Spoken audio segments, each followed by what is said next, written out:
Después de ese sorprendente final, no podía ser de otra manera, tratándose de Alfred Hitchcock, y con esta estupenda banda sonora comenzamos el debate sobre el Vértigo de Entre los Muertos, una película que fue estrenada internacionalmente en el Festival de Cine de San Sebastián y que, como solía sucederle a Alfred Hitchcock, tuvo 2 nominaciones a los Oscar y no se llevó ninguna.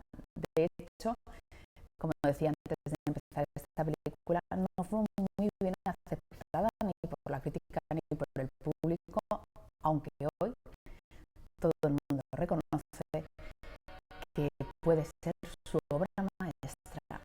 No sé si nuestros contertulios estarán de acuerdo en que sea la mejor película de Hitchcock, pero sin duda no pondrá a nadie en cuestión que se trata de una de las mejores. ¿No es así, Alfredo Moreno? Gran experto en Alfred Hitchcock, escritor, crítico de cine. Más o menos.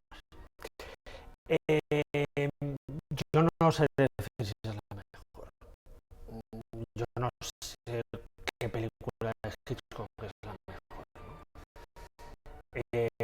Sin duda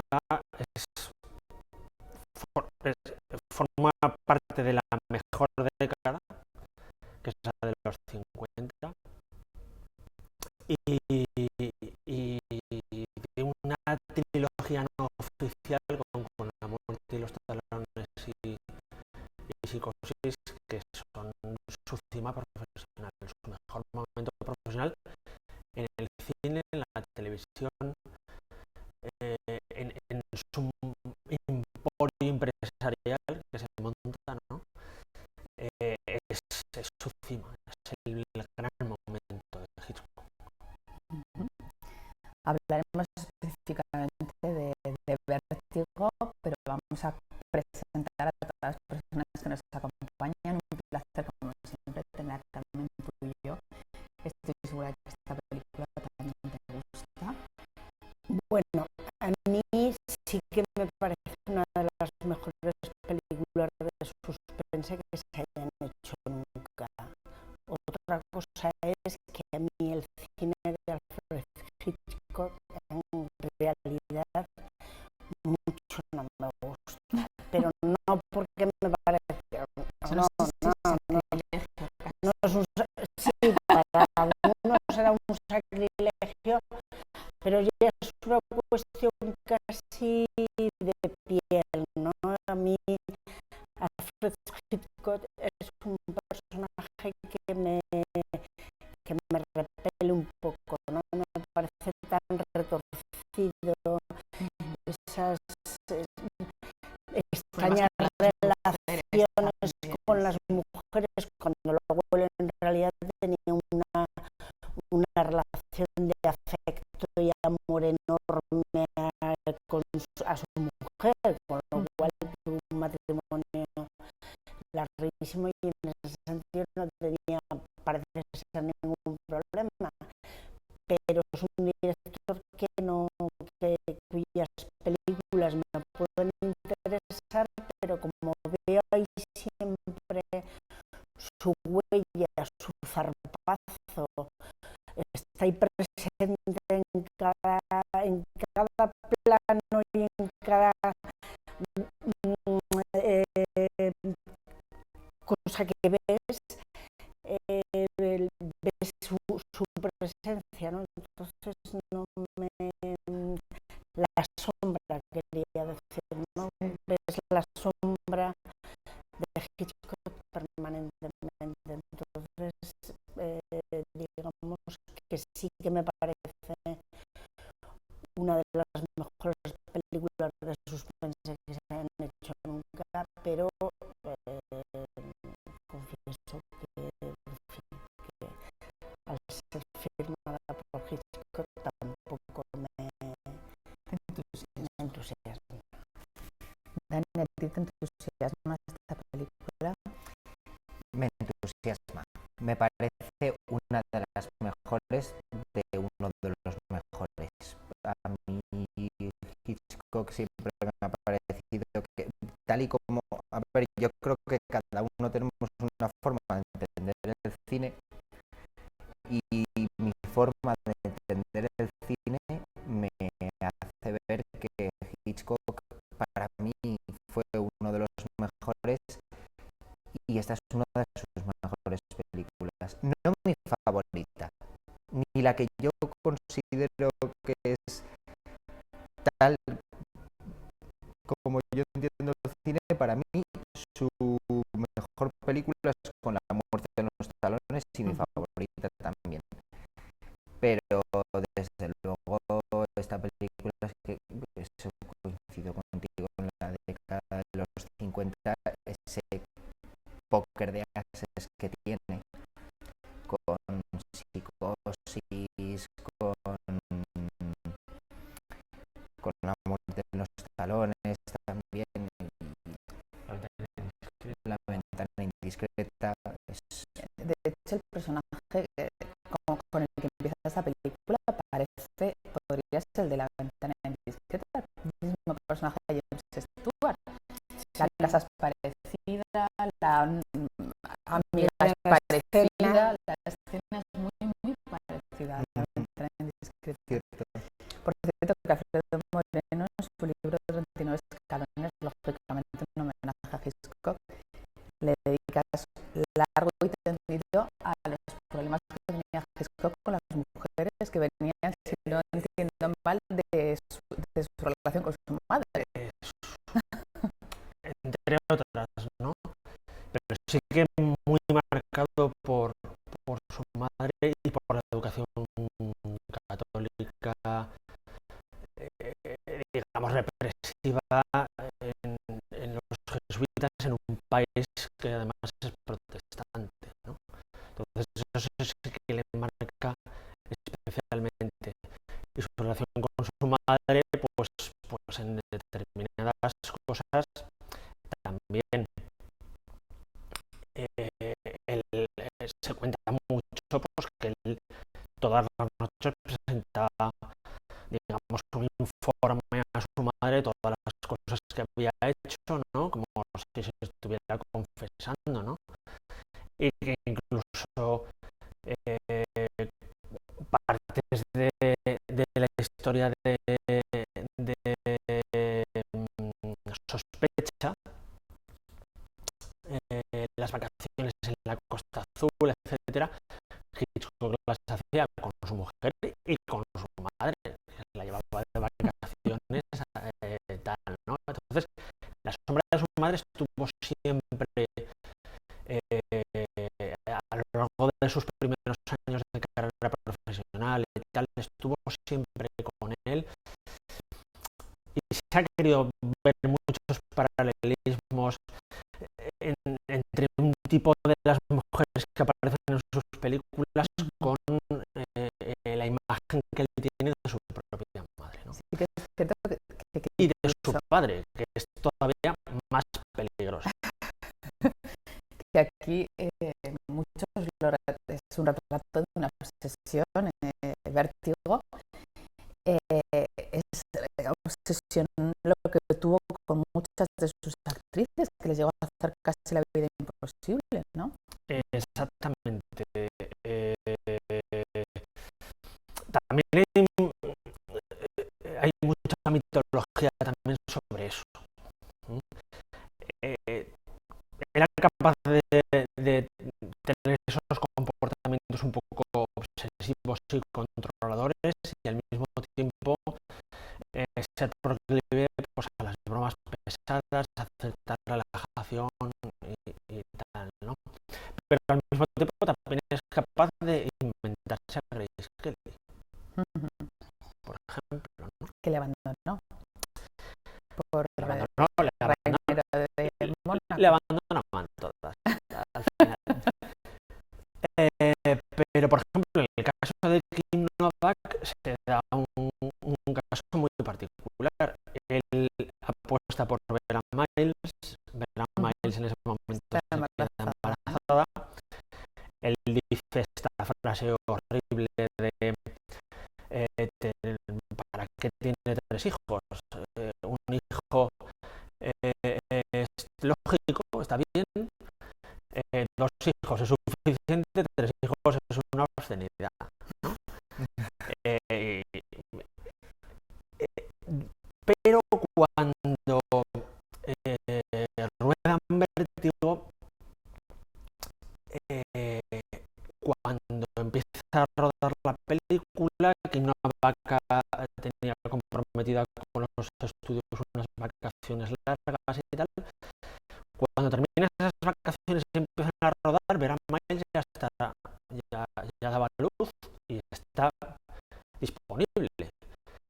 Y Hitchcock ya no quiere a Vera Miles, ya quiere a Kim Novak, porque ha conseguido, con esa labor de zapa que tiene él, como hablaba Carmen, con las mujeres así un poco torcida, ¿no?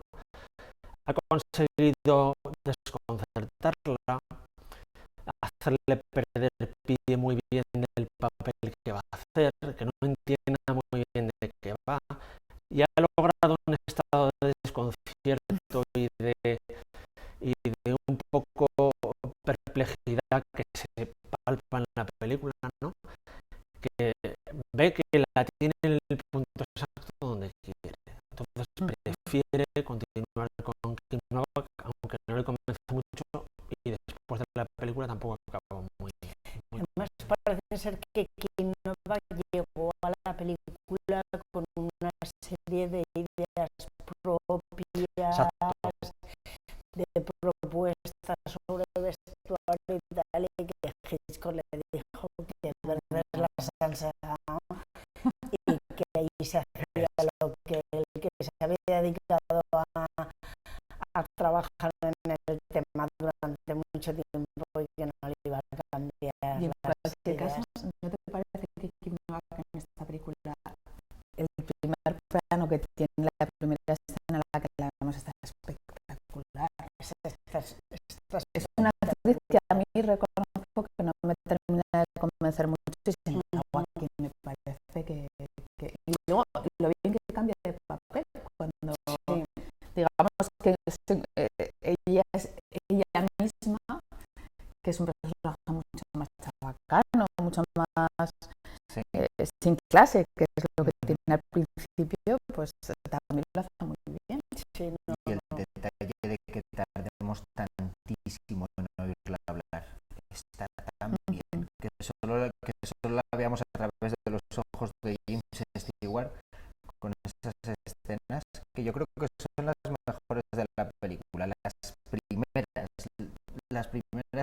escenas en las que él la sigue a ella están tan conseguidas. Bueno, es que toda la película está conseguidísima en lo que se refiere a la dirección artística, la ambientación de hecho estuvo nominada a la mejor dirección artística y al mejor sonido también. Y yo en este sentido yo creo que, por ejemplo, sobre todo en la primera parte de la película,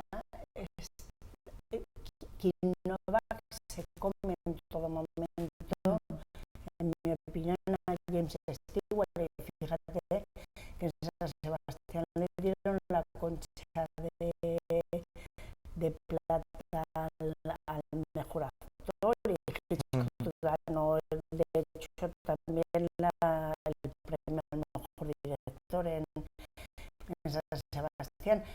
Pero me da la sensación, o sea, yo tengo, viéndolo en esa primera parte, lo veo un poco pusilánime, ¿no?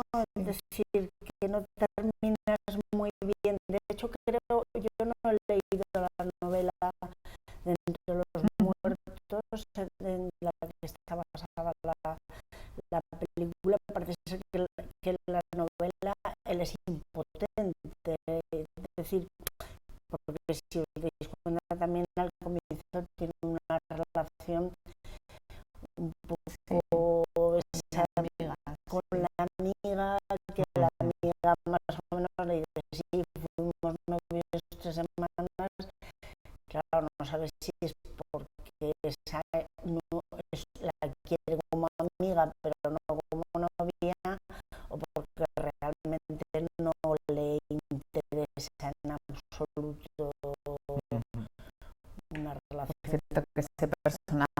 esa relación despechada o bueno, eterna enamorada sin que le haga caso. Es estremecedora, da muchísima pena. Sí. Pero está muy bien ese personaje.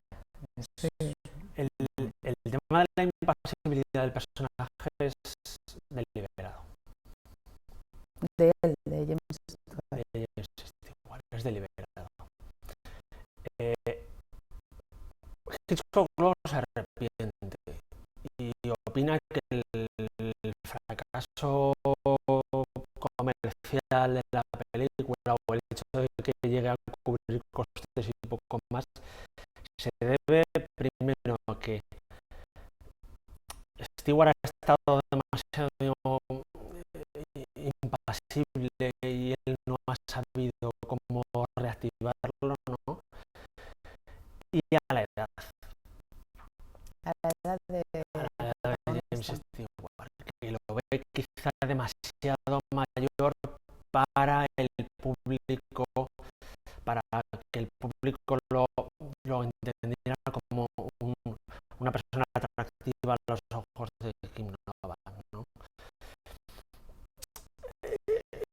En cuanto a química, hay que reconocer eso, que no es muy creíble que ella se enamore de verdad tanto de él hasta el punto de echar por la tierra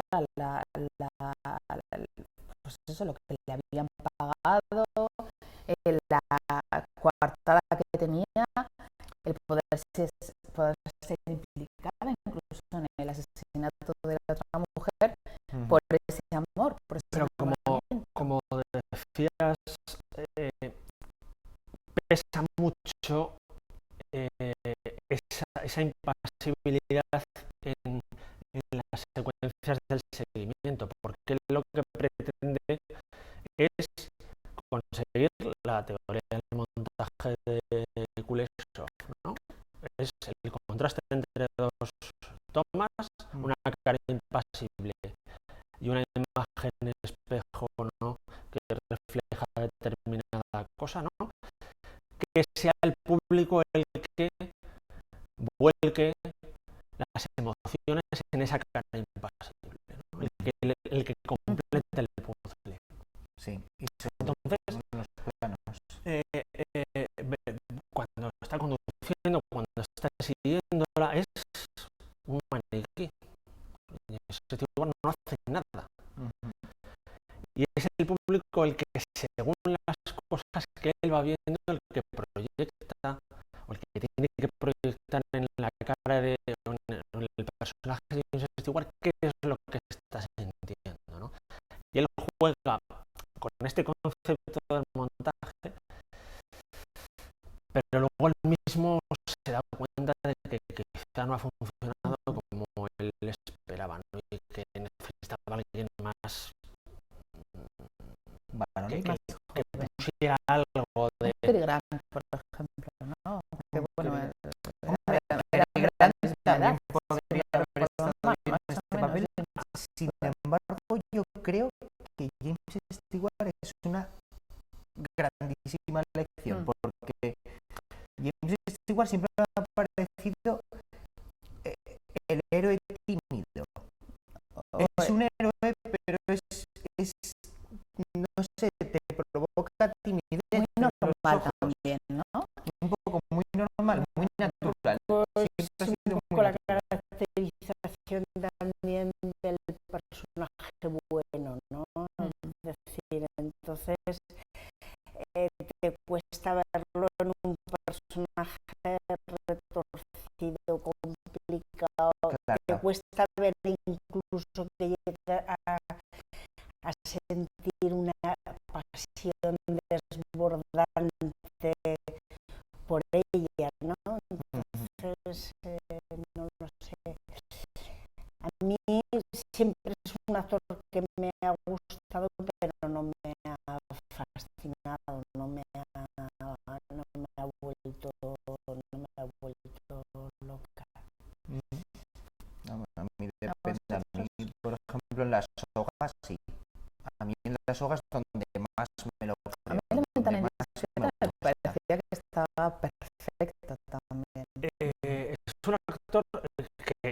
paga por un lado el hecho de haber sido el americano medio prototipo de Frank Capra, ¿no? Que bellos vividos, estas cosas. Que lo asocias directamente. Claro. Y sin embargo tiene una vena atormentada tal en los westerns de Anthony Mann que es muy interesante y que quizá podría haber explotado por ahí Hitchcock esa parte de él. Sin embargo no opta por seguir un poco la línea esta del americano medio al que le pasan cosas, ¿no? Que es un personaje que desde el punto de vista moral a Hitchcock le sirve mucho, ¿no? Y el físico, los antecedentes que tiene, pues le vienen bien por ese lado. Quizá en esta película pues le pediría quizás más un personaje más en la línea de esos westerns psicológicos de personajes atormentados con pasado, ¿no? Se les ve el pasado en la cara. ¿Y qué creéis que hace que esta película en 2012 fuera elegida la mejor película del cine de todos los tiempos, Desbancando a Ciudadano? Que estemos de acuerdo o no, pero sí que está considerado como una de las obras maestras. No me creo las listas, porque incluso voy a decir Sacrilegio para mí tampoco es la mejor película de la historia del cine ciudadano. Es decir, puede haber 10 mejores películas de la historia del cine. A mí sí que me parece una estupenda película de suspense, porque aun habiendo visto mucho cine negro, mucha intriga psicológica, te cuesta saber realmente, es decir, llega un momento en que te crees, es decir, ves que algo raro está pasando, es decir, que hay algo que no consigues desvelar, ¿no? Que te parece demasiado difícil llegar a la conclusión de que el marido es el que ha urdido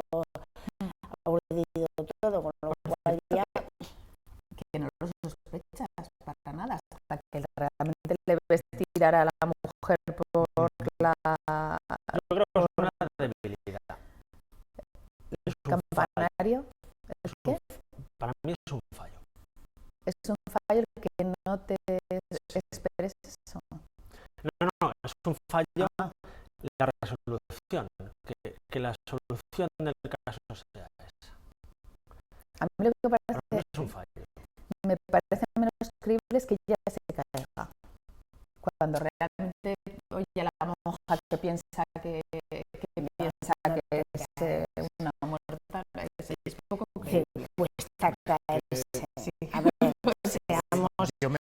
seamos sinceros, cuesta caerse desde donde está hasta donde llega, está el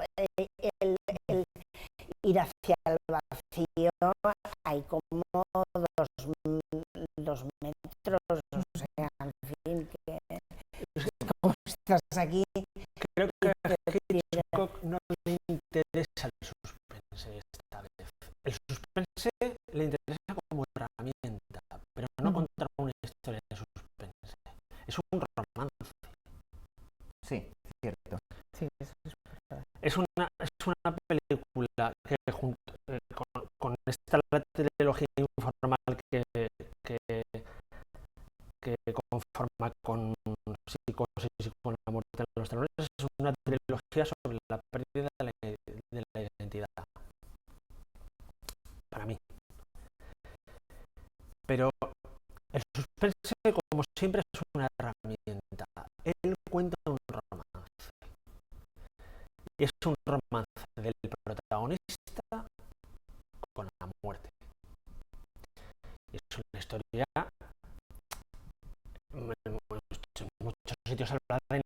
necrofilia. Yo no diría tanto. Yo creo que es un romance con la muerte. Sí, pero lo cierto es que ella solo le interesa mientras es el personaje que la ha conocido. Ella no le interesa nada, como tal, no le interesa nada. No, claro.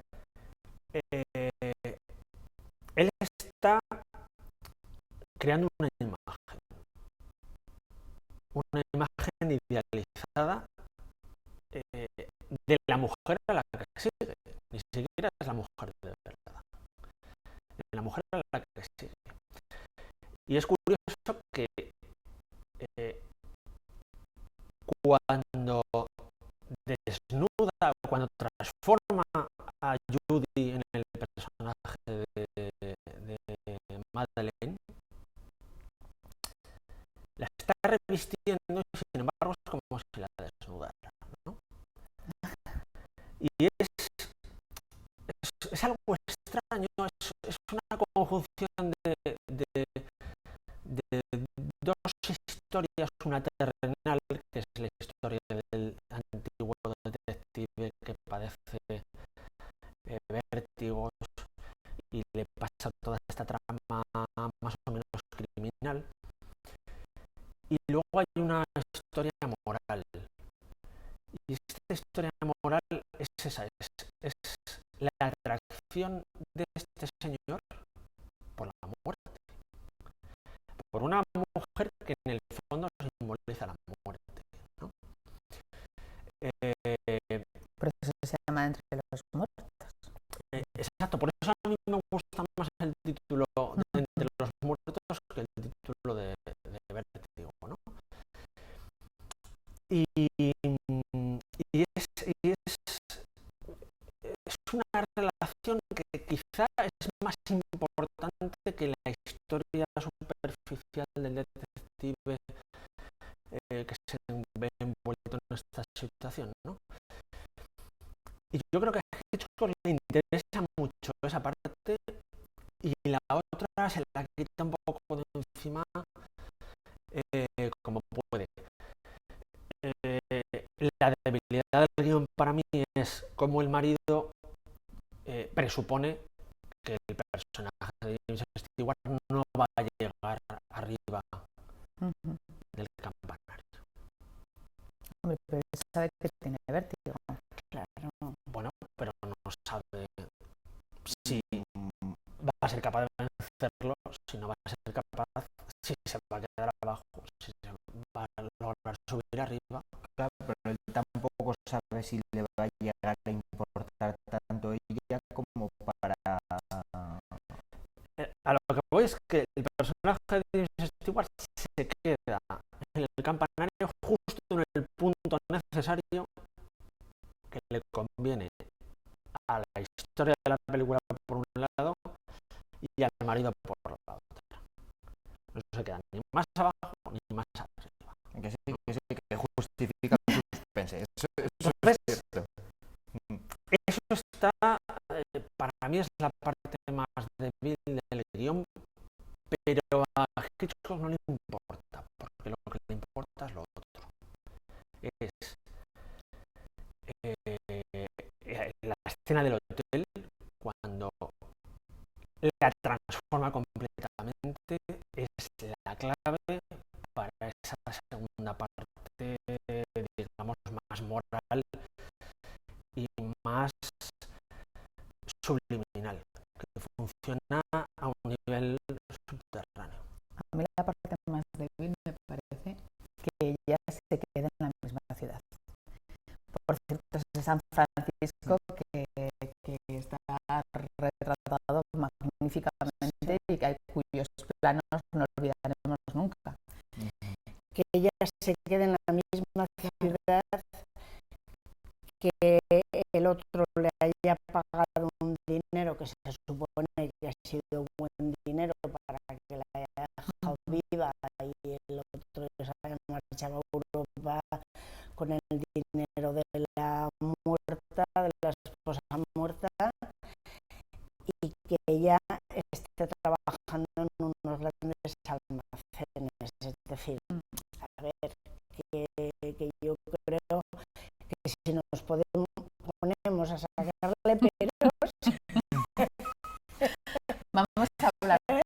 Vamos a hablar de esa parte Por eso estoy convencida técnica, de que que las también listas...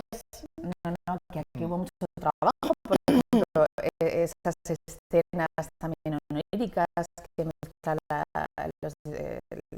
la animación, que también hubo otros intentos, también incluso con Dalí, creo recordar, que hace un esfuerzo para precisamente esas escenas del vértigo, están magistralmente rodadas. Yo creo que la parte técnica aquí merece un capítulo aparte. Desde luego. Tania, esto es lo tuyo. Técnicamente, es que además lo comentábamos antes, que seguramente si te preguntan cuál es tu película favorita de Hitchcock, pero cuál crees que es la mejor, la más perfecta, la más perfecta. Yo por razones sentimentales tendría que decir Con la muerte de los talones, pero es que Vértigo es, como tú bien has dicho al principio, seguramente es su obra maestra en todos los aspectos técnicos y sobre todo, vamos, artísticos también. Fíjate lo que decías de San Francisco, me gusta más San Francisco a través de las ventanas de los escenarios que cuando están en el exterior. Me gusta más, está todo tan bien planificado, tan bien hecho. Y sobre todo de la primera parte, hay sobre todo, vamos, las escenas de seguimiento, que empiece con ese restaurante todo rojo, todo completamente rojo, que veamos ese espejo por donde pasan ellos dos, que no te percatas del espejo, estás tan hipnotizado con Kim Novak que no te percatas del espejo, pero luego en la floristería atiendes a que él la está mirando a través de una puerta en la que es un espejo. Ese tipo de detalles tan bien estudiados, pero a la vez tan simples, por cierto, ¿y cuándo sale totalmente Hitchcock? Porque yo no... Muy pronto sale, poco enseguida, después. Sí. Cruzando la calle. Sí.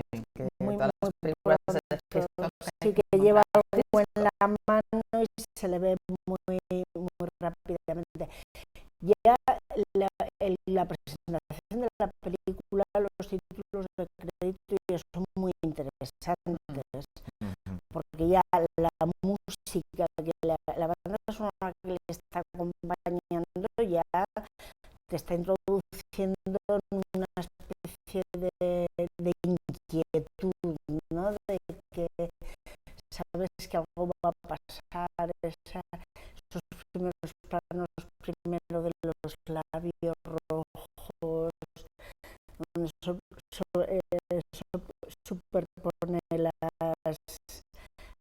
letras, los nombres, la nariz, el ojo. Luego cuando él tiene los sueños estos, como las pesadillas, como describe él, como plasma en imágenes, ¿no? Las pesadillas de él y esos sueños terroríficos. Por cierto, que la banda sonora de Bernard Herrmann creo que era un colaborador habitual, ¿no? De Hitchcock. Sí, bueno. Es muy característica de esta muy película. característica. En una serie de películas clave de esa época, de los 50, la música es fundamental. Al hilo de lo que decías tú, es importante el color. Sí. El rojo y el verde, sobre todo.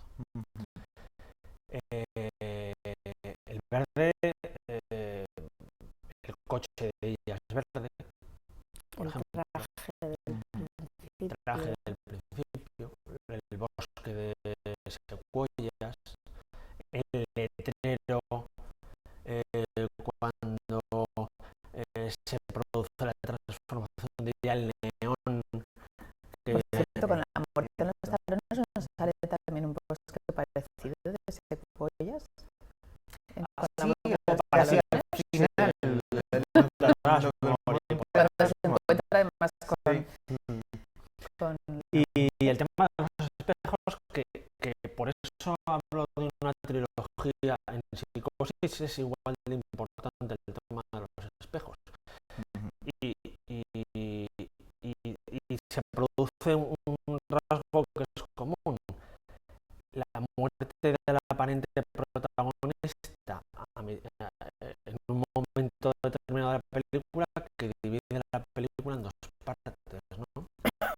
Lo mismo que con la muerte de los talones, pues donde en esa película que es más ligera y más amable, se puede decir, el galán y la rubia se salvan mutuamente, aquí el galán y la rubia se condenan mutuamente, ¿no? Hay una interconexión que yo creo que el hilo conductor es la pérdida de la identidad que conecta las tres películas de cierta manera. Y en esta el color es muy importante y San Francisco es muy importante. Sí, es importante que sea una ciudad con esa arquitectura, con esa orografía, las pendientes, las puestas arriba y abajo, que juega un poco también con Psicosis, ¿no? Psicosis está construida visualmente en una combinación de horizontales y verticales, ¿no? Y en esta película ocurre igual. El Golden Gate es un buen ejemplo de ello, ¿no? Y con la muerte en los talones también eso estaba muy bien. Los títulos de créditos, exactamente. Y el color rojo del puente, además, pero con una variación que es la orografía de San Francisco, con sus pendientes arriba y abajo, porque el key de la cuestión aquí son las pendientes del personaje.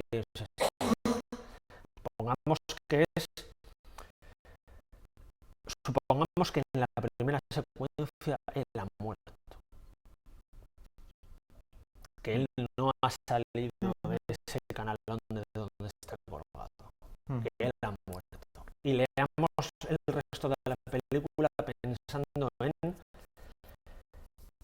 este personaje, todo esto que le está ocurriendo a una persona, digamos, que está en pleno tránsito entre si se salva o no. O sea, que es su último sueño.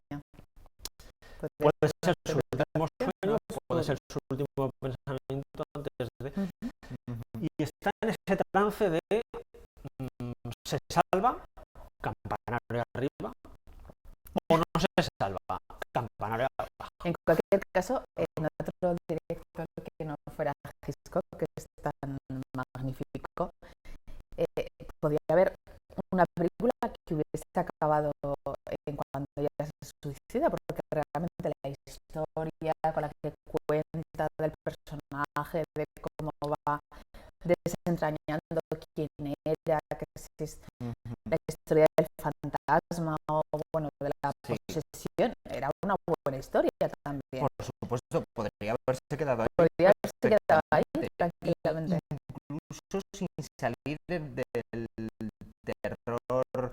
Bueno, aquí tenemos un thriller, una intriga, un misterio, pero eso podría haber ido por el terror psicológico perfectamente. Y ojo, que esta película tiene planos que son casi terroríficos.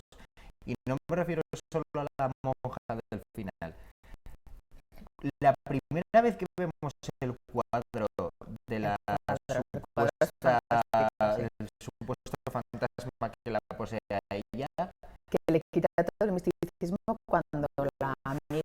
hace su propio Sí. cuadro. Sí.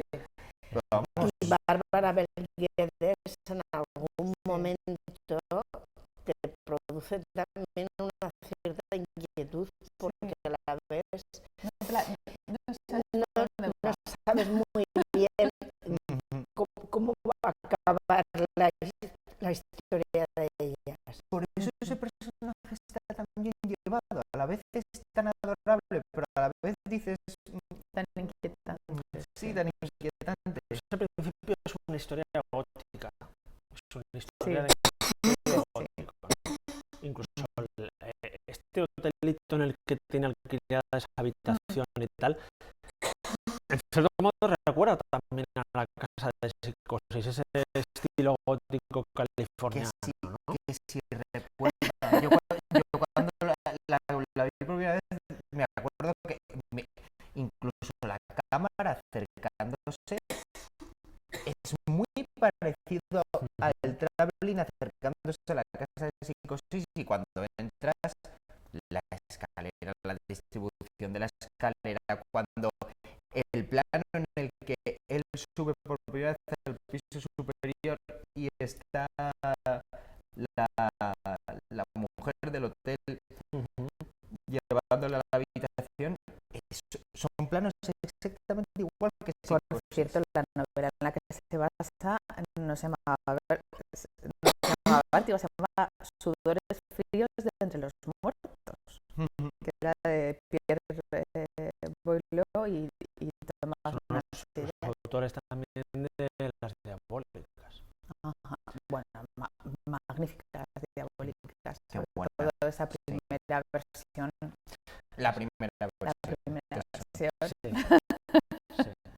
esa primera adaptación al Sí, cine. comentaba Truffaut, él decía en la famosa entrevista con Hitchcock que los escritores habían escrito la novela pensando específicamente en que algún día Hitchcock la adaptara. No sé si... Pero esta o las diabólicas. Porque las diabólicas, imaginaros unas diabólicas de Hitchcock, que hubiera sido espectacular. Uy, ese sí también muy bueno, sí que es verdad. Serían rubias, eso sí, las dos. Bette Davis tendría que haber sido una seguro. seguramente. Seguro. Ya la pone con Joan Crawford, las dos Bueno, rubias. Ya está.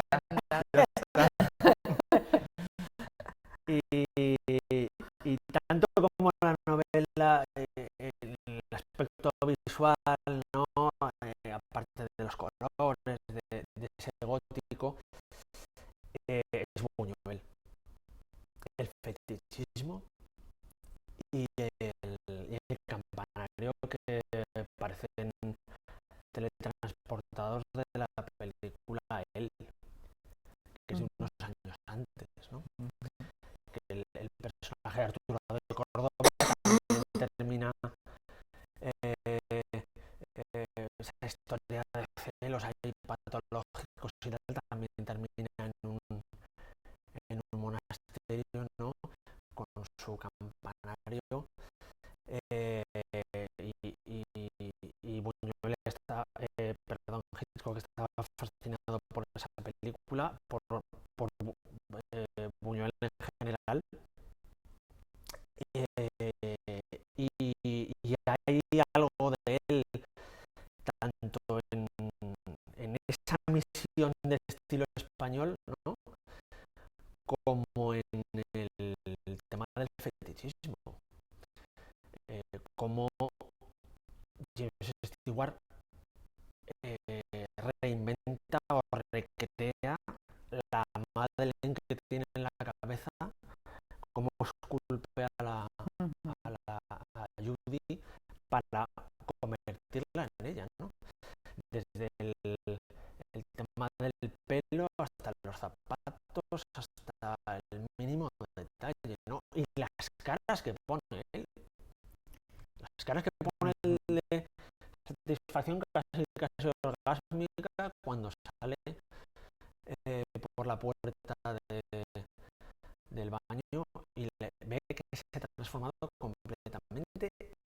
beso que viene a continuación, que es el beso por antonomasia de la filmografía de Hitchcock. Y el personaje de Kim Novak da muchísima pena, porque en realidad es una mujer que realmente se ha enamorado, que hace todo lo posible por complacerle, aunque ella en el fondo sabe que está todo perdido. O sea, que él se ha enamorado de una obsesión, de un personaje que no existe, que en este caso es el que obliga a reconvertirse. Esa es la diferencia con la novela. En la película ella se resiste a transformarse. En la novela el lector tiene conocimiento de lo que ocurre al mismo tiempo que el personaje de James Stewart. Entonces, el efecto para el lector es diferente.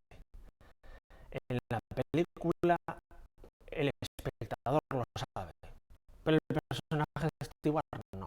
Y ahí es donde radica el suspense del que hablábamos antes, más que en el esclarecimiento de la trama, sino en cómo va a reaccionar el personaje de James Stewart cuando se entere de que es la misma persona. Cosa que en el libro ocurre pues a la vez que el personaje.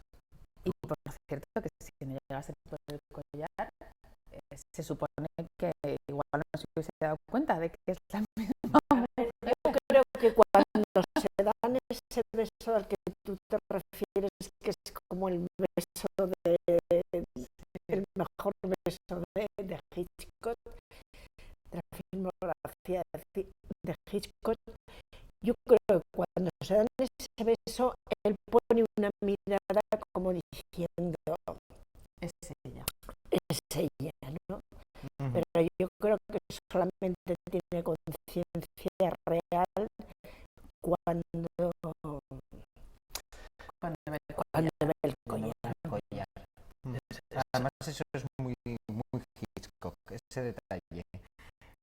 Pero luego, como él le maltrata diciendo si no hubieras hecho eso, porque tú, hasta que en realidad hasta mitad, un poquito más, piensas que ella ha podido ser la culpable, la traidora, y sin embargo al final ella ha sido un juguete más. Por eso hablaba de esta subtrama subliminal que es de índole moral, ¿no? Porque pasa mucho en las películas de Hitchcock. Una cosa es lo terrenal, pasa en el proceso Paradis, en Encadenados, en la Recuerda. Una cosa es que pueda salir exculpado judicialmente de la situación, y otra cosa es que el personaje esté condenado de otra manera, ¿no? En esta película también pasa eso. El personaje puede salir más o menos airoso de la pesquisa judicial y demás, pero se está jugando otro tipo de condena, ¿no? Por eso hablaba de que quizás estamos hablando de otro nivel de historia, más de historias de salvaciones o de condenas, de no sé si llamarlo alma o espíritu o de qué, ¿no? El personaje se está jugando y de cómo se comporte en esta segunda oportunidad que tiene, va a depender su futuro, ¿no? Y obviamente pues termina mal, porque él no sabe gestionar esa situación una vez que ha recuperado a la persona que creía haber perdido, ¿no? Entonces funciona mucho a ese nivel subterráneo. Quizá la historia principal, pues eso, como está llena de huecos y tal, no está tan cerrada, no es tan perfecta, ¿no? Pero en este segundo nivel es demoledora. Es demoledora, porque estamos hablando de eso, de lo que decía antes, un personaje que vive un idilio con la muerte y que va a buscarla. No es que la muerte le venga a él, es que él la busca y quiere encontrarse en ella. Dani, para ti, ¿qué es lo mejor y lo peor de esta película de Vértigo? Es muy difícil de decirlo. Lo peor es seguramente esos fallos de guión que hemos estado comentando. Sobre todo lo que has dicho, Carmen, de que ella se quede ahí cuando podría haberse ido, pues posiblemente si hay que sacarle algún pero. Lo mejor, ya la dirección artística, la ambientación, la música de Bernard Herrmann, que es que además es que si piensas en cine, piensas en música de Bernard Herrmann. En un gran comienzo piensas en música de él. Y fíjate que yo creo que siempre son muy buenos en Hitchcock, ¿eh? Siempre. Y estos son geniales, lo que decíamos, y aparte de la animación y demás, que empiece con el rostro y si tiene que haber una música perfecta de una película de Hitchcock, yo creo que me quedo con esta, incluso por delante con La muerte de los talones o Psicosis, me quedo con la música de Vértigo porque le va perfecta la historia. Yo de Psicosis, más que de la banda sonora, me acuerdo de Esta es muy evocadora en el sentido de que la música te introduce en un terreno inestable, ¿no? Sí. de perturbaciones anímicas, mentales, de todo tipo, ¿no? Y ya sabes que estás moviéndote en arenas movedizas, ¿no? Sí que es cierto que en ciertos momentos sí que hace honor al título, sí que notas un poco de vértigo, porque te va llevando de un sitio para otro, las escenas del coche, el vaivén psicológico que tiene él, que se refleja muy bien al principio sobre todo. Cuando se sube al taburete. Efectivamente. Sí, porque fíjate qué tontería lo del taburete y qué bien ejemplifica el problema que tiene él. Sí. Con nada, con 4 escalones. Sí. Y bueno, y el efecto vértigo, el famoso vértigo de... Que lo hacía con un zoom y un traveling, ¿no? Por las escaleras. Y que además Tremendo. es simbólicamente es una representación de la misma atracción y repulsión que siente primero Hitchcock por las rubias y segundo el personaje por Madeleine Judy, ¿no? A la vez que estás, digamos, moviendo la cámara hacia atrás con el traveling, estás moviendo el zoom hacia adelante, ¿no? Entonces, el personaje de James Stewart interiormente está viviendo esta situación. Por cierto, que este efecto yo no lo recuerdo en ninguna otra película de Hitchcock, no sé si vosotros lo recordáis, ese mismo efecto de... No, lo han hecho ya a partir de Vértigo, pero en otra película de Hitchcock no. Así como las escenas, por ejemplo, en Psicosis, me acuerdo de las escaleras, que eran también unas tomas muy específicas de esa película. Yo creo que cada película de Hitchcock tiene algo característico característico incluso técnicamente.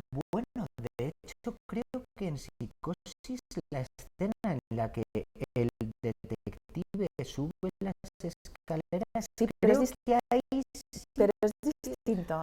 Eso es un plano cenital, pero yo creo que es no diferente hace y además está rodado con pantalla. eso.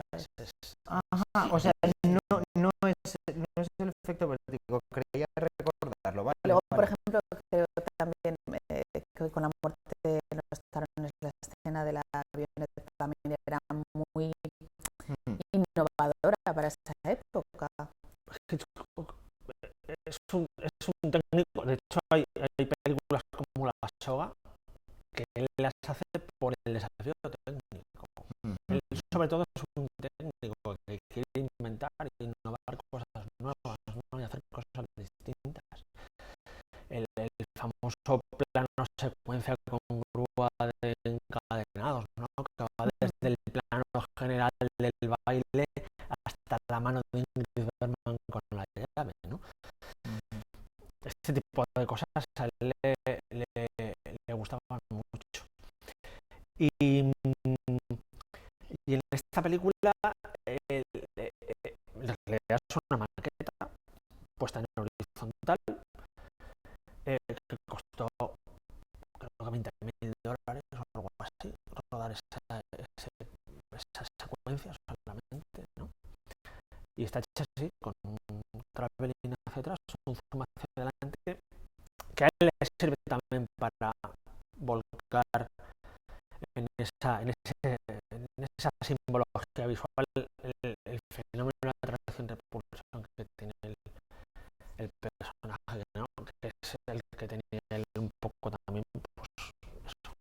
Lo que es una pena El peligro de la mujer, la amenaza que para en las mujeres, pero por otro lado la atracción, sí. ¿no?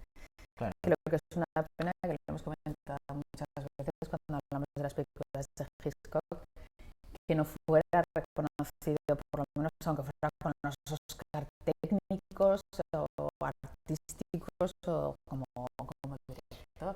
Bueno, eso Hollywood lo ha hecho muchas, la Academia de Hollywood lo ha hecho muchas ocasiones con otros grandes directores, con lo cual tampoco es muy de... tampoco resulta sorprendente, ¿no? En exceso. Yo creo de hecho que el caso más escandaloso es Kubrick. Sí. Solo tiene unos efectos especiales por 2001, pero Kubrick. Ya, lo que pasa es que mira, el haber ganado un Oscar al final se puede olvidar, lo que nunca se olvidan son las grandes películas. Por supuesto. Entonces, se pueden permitir ese y otros lujos. La competencia, ¿no? Hay que ver quién está Sí. nominado también en esos años y pensar. Sí, además es que estos años hay que reconocer que a la década de los 50 empiezas a repasar por qué no le han dado Oscar a esta película y es que la competencia era brutal. Sí, pero también hay casos en las películas buenísimas. Sí, también hablamos de otros casos que la competencia ahora nadie se acuerda de esas películas y sin embargo en ese momento se llevaron 4 o 5 San Sebastián, por ejemplo. ¿Quién recuerda la película que ganó la Concha de Oro en San Sebastián en el año que estuvo concursando Vértigo? Una película polaca. No recuerdo ni el título. Nadie la recuerda, ¿no? Sin embargo, bueno, la semana pasada fue, o hace 2, que una de las que competía, que se llevó muchos Oscar, una película de John Ford, era Tom Jones, de la cual no nos acordamos, ¿no? Bueno, claro, también hay casos en los que dices, vale, sí, está justificado, pero no del todo. El otro día me acuerdo que estaban poniendo Kramer contra Kramer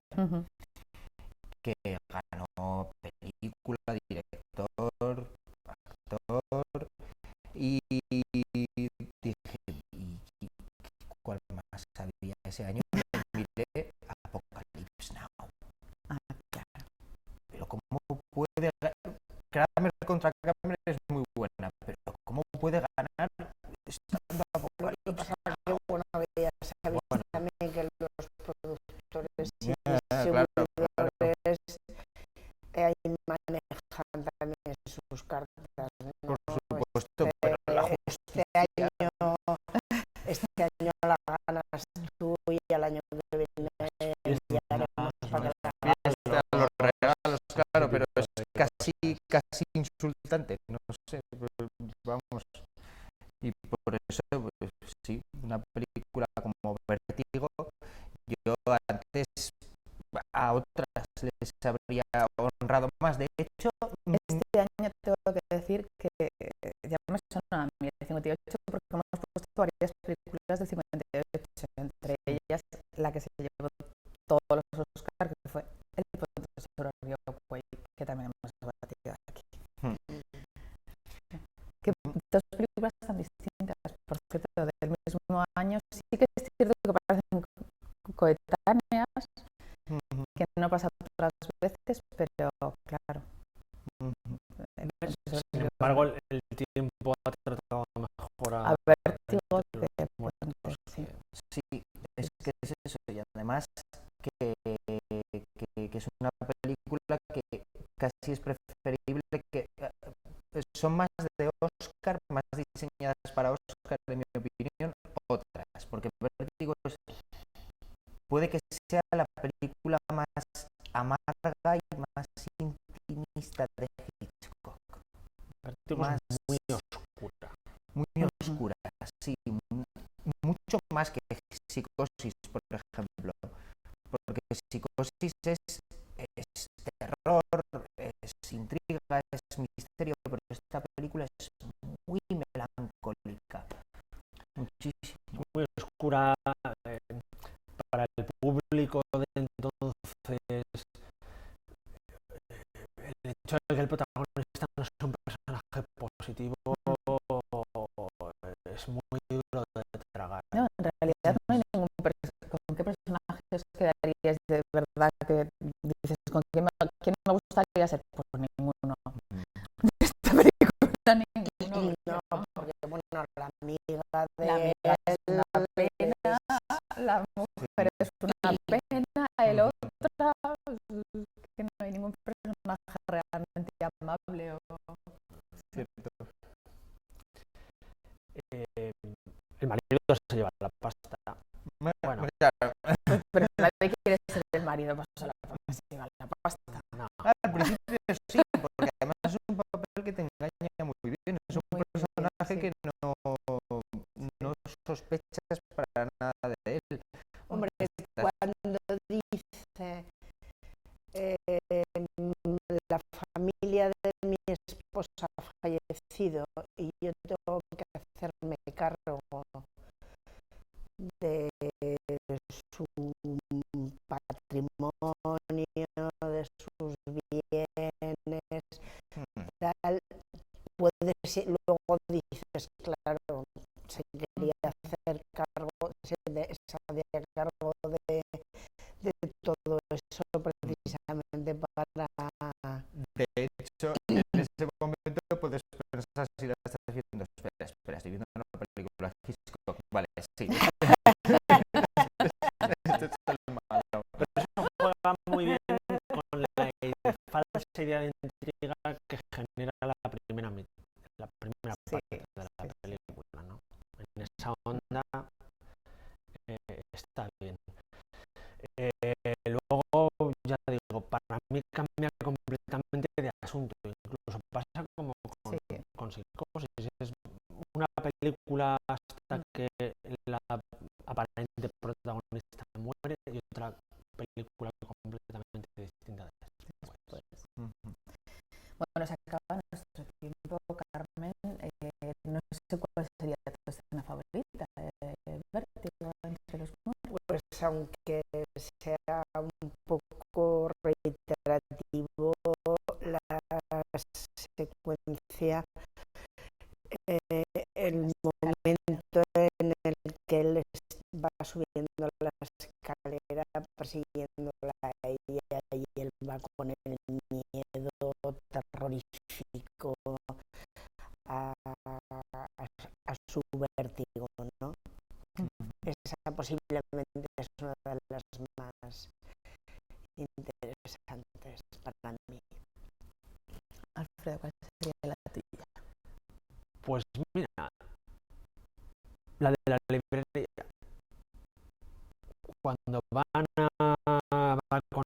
con la amiga al librero para que le cuente las historias del viejo San Francisco, ¿no? No ya Es muy de terror gótico, ¿no? es Clásica de exactamente, ese género. pero los libros, la presencia de los libros, cuando el cine desaparece de los libros, el cine desaparecerá definitivamente, eso es así. Pero ya como homenaje a los libreros, además en la semana en la que estamos, ¿no? Pero ya por el manejo de la luz de esa escena, cómo la luz va cayendo y cómo la tormenta de la calle se filtra de alguna manera, o se deja ver dentro de la librería, ¿no? Que es un poco también una metáfora simbólica de lo que le espera al personaje de Jason Stewart a poco que se adentre en esa investigación que están iniciando en ese momento, ¿no? Es muy, sobre todo el manejo de la luz de esa secuencia es fantástica, y a mí me recuerda personalmente a otra librería que me gusta mucho, que es la que aparece en El sueño eterno, y no entraré en detalles. Estamos en horario infantil. La apuntamos, la apuntamos.